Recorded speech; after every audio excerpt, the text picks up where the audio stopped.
नमस्ते।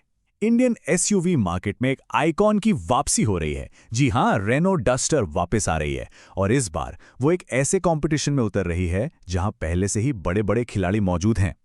पुरानी डस्टर को लोग ऐसे ही याद नहीं करते। उसकी राइड क्वालिटी इतनी कमाल की थी कि उसे मैजिक कारपेट कहा जाता था। और देखिए, बस वापसी की खबर ने ही लोगों में कैसा जोश भर दिया है। सबको लग रहा है कि ये क्रेटा, सेल्टोस और सेलार जैसी गाड़ियों के लिए एक बहुत बड़ा खतरा बनने वाली है।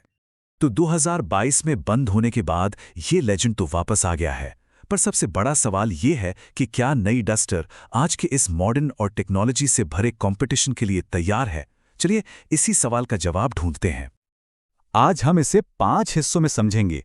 पहले, डस्टर में नया क्या है, फिर इसका मुकाबला किनसे है, उसके बाद इंजन और पावर की बात करेंगे, फिर चलेंगे कैबिन के अंदर और आखिर में वो एक सवाल जो इसकी कामयाबी तय करेगा। तो चलिए पहले सेक्शन से शुरू करते हैं। देखते हैं कि 2026 की इस नई डस्टर में ऐसा क्या खास है जो इसे आइकॉन का असली वारिस बनाता है। अच्छा, तो एक बात तो साफ है, ये कोई छोटा मोटा अपडेट नहीं है। रेनो ने इसे पूरी तरह बदल दिया है। 3 बिल्कुल नए इंजन ऑप्शंस हैं। एक पावरफुल स्ट्रॉन्ग हाइब्रिड सिस्टम है। इंडिया में पहली रेनो होगी जिसमें लेवल 2 एडास मिलेगा। Dual screen digital cockpit, 5 star safety वाला प्लेटफॉर्म और ये देखिए, 7 साल की वारंटी। ये तो सच में एक गेम चेंजर हो सकता है। अब बात करते हैं मुकाबले की। डस्टर जिस सेगमेंट में उतर रही है वो इंडियन मार्केट के सबसे मुश्किल और भीड़भाड़ वाले सेगमेंट्स में से एक है। यहां इसका सीधा सामना होगा Hyundai Creta, Kia Seltos, Tata Sierra और मारुति सुजुकी विक्टरिस जैसे चैंपियन से। इन सब ने मार्केट में अपनी जबरदस्त पकड़ बना रखी है। मतलब डस्टर के लिए ये लड़ाई बिल्कुल आसान नहीं होने वाली। और अब आते हैं उस डिपार्टमेंट में जहां रेनो ने अपना सबसे मजबूत दांव खेला है, इंजन। मतलब ऑन पेपर तो डस्टर के स्पेसिफिकेशंस कमाल के लग रहे हैं, लेकिन रुकिए, यहां एक बहुत बड़ी चीज गायब है, डीजल इंजन। याद है पुरानी डस्टर अपनी डीजल इंजन के लिए कितनी मशहूर थी? खैर, इस बार रेनो ने एक अलग ही तरह की पावर पे दांव लगाया है। तो डीजल की जगह क्या? रेनो का जवाब है स्ट्रॉन्ग हाइब्रिड। ये एक ऐसा सिस्टम है जिसमें पेट्रोल इंजन के साथ इलेक्ट्रिक मोटर्स और बैटरी भी होती है। इसका मकसद है डीजल जैसा ही जबरदस्त टॉर्क और शानदार माइलेज देना। कई लोग तो इसे नया डीजल भी कह रहे हैं। और जब हाइब्रिड की बात आती है तो डस्टर का सीधा मुकाबला है मारुति विक्टोरिस से। अब ये देखिए, डस्टर में बड़ा इंजन, ज्यादा पावर और बड़ी बैटरी है और कंपनी का दावा है कि शहर में ये 80% तक सिर्फ बिजली पर चल सकती है।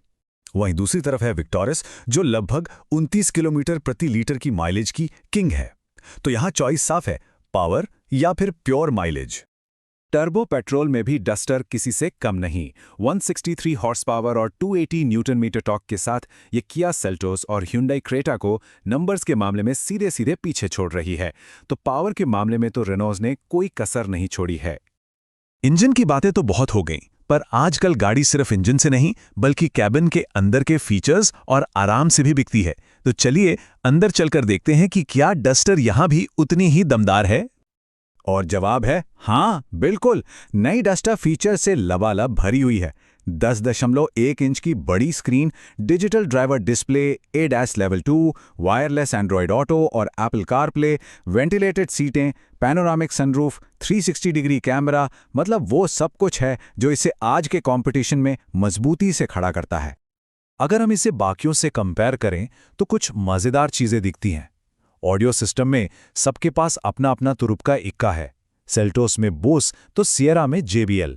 पर वो एक चीज जहां डस्टर सबको पीछे छोड़ देती है वो है इसकी 7 साल या 1.5 लाख किलोमीटर की वारंटी। ये ग्राहकों का भरोसा जीतने के लिए एक बहुत बड़ा फैक्टर हो सकता है। तो हमने इंजन देख लिया, फीचर्स देख लिए, कंपटीशन भी समझ लिया, लेकिन अब हम आते हैं उस सबसे बड़े सवाल पर। वो एक चीज जिस पर डस्टर की पूरी कामयाबी टिकी है। 21,000 रुपये, बस इतनी सी रकम देकर नई डस्टर की प्री बुकिंग करवाई जा सकती है। बुकिंग्स तो शुरू हो चुकी हैं, पर एक बहुत बड़ा राज अभी भी बाकी है, इसकी असली कीमत। और कीमत का खुलासा होगा मार्च के बीच में। टर्बो वेरिएंट की डिलीवरी अप्रैल से शुरू हो जाएगी। लेकिन जिस स्ट्रॉन्ग हाइब्रिड की इतनी चर्चा है उसके लिए दिवाली 2026 तक का इंतजार करना पड़ेगा। ये लंबा इंतजार शायद कुछ लोगों को पसंद ना आए। जैसा कि इस कमेंट में लिखा है, ऑन पेपर तो ये जानलेवा लग रही है, बस प्राइसिंग सही होनी चाहिए। अगर प्राइसिंग सही हुई तो ये अपने सेगमेंट की हर कार को पछाड़ देगी। और यही बात आज हर किसी के दिमाग में चल रही है। तो उम्मीद क्या लगाई जा रही है? एक्सपर्ट्स का मानना है कि डस्टर की ऑन रोड कीमत 12 लाख से 23 लाख रुपए के बीच हो सकती है।